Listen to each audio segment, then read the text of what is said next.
NIA 810. Encargos para informar sobre estados financieros resumidos. Mi nombre es Jessica Valladares Lucena y hoy les voy a hablar sobre esta NIA. Comenzaremos diciendo qué es la NIA 810. Esta norma establece cómo debe actuar el auditor cuando le piden emitir una opinión sobre un resumen de los estados financieros previamente auditados, a diferencia de una auditoría tradicional en la que el auditor obtiene evidencia suficiente para emitir una opinión sobre los estados financieros completos. La NIA 810 no requiere volver a auditar la información ni obtener evidencia adicional que modifique la opinión previamente emitida. Esta norma se aplica en una situación muy específica, que es cuando la entidad prepara un resumen de los estados financieros auditados y necesita que el auditor exprese una opinión profesional sobre si dicho resumen es congruente, fiel y adecuadamente elaborado conforme a los criterios establecidos. Ahora bien, ¿cuál es su alcance?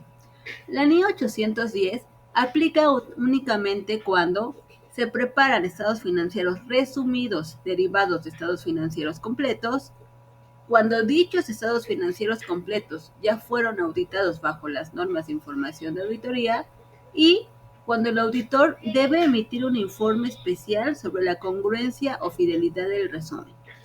Esta norma no sustituye la auditoría completa, solo se refiere a la revisión del resumen. Y tiene dos grandes objetivos. Número 1, decidir si acepta o no el encargo. Primero, debe verificar que existan criterios de preparación adecuados y que la dirección comprende sus responsabilidades. Y número 2, si acepta el encargo, debe de obtener evidencia suficiente de que el resumen está bien preparado, formarse una opinión sobre si los estados financieros resumidos son congruentes o son un resumen fiel de los estados auditados, y emitir un informe claro y por escrito explicando la base de su opinión. Cuenta con estas características. Se aplica solo si el auditor realizó la auditoría de los estados financieros completos. Evalúa la consistencia entre el resumen y los estados auditados. No crea evidencia nueva. El resumen debe indicar qué es un resumen, cuáles son los estados completos de los que proviene y los criterios de preparación. El auditor no va a reauditar, solo va a comparar, verificar y va a concluir. Puede emitir una opinión no modificada, opinión con salvedades, una opinión desfavorable o denegación de opinión según corresponda. Y tiene estos requerimientos. 1.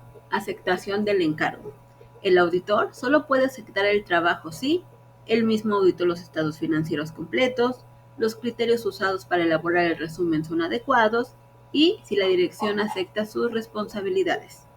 Número 2. Los procedimientos del auditor.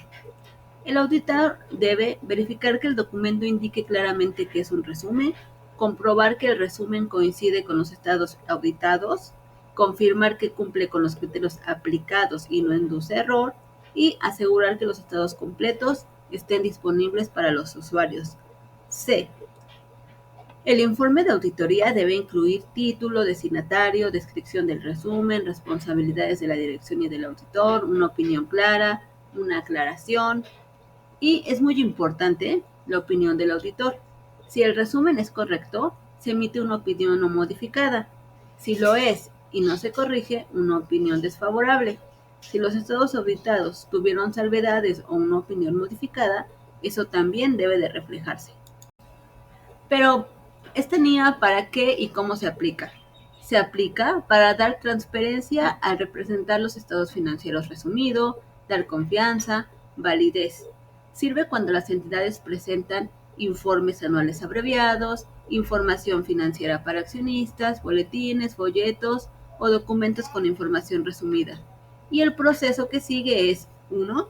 La entidad prepara los estados financieros resumidos usando criterios claros, legales o establecidos internamente.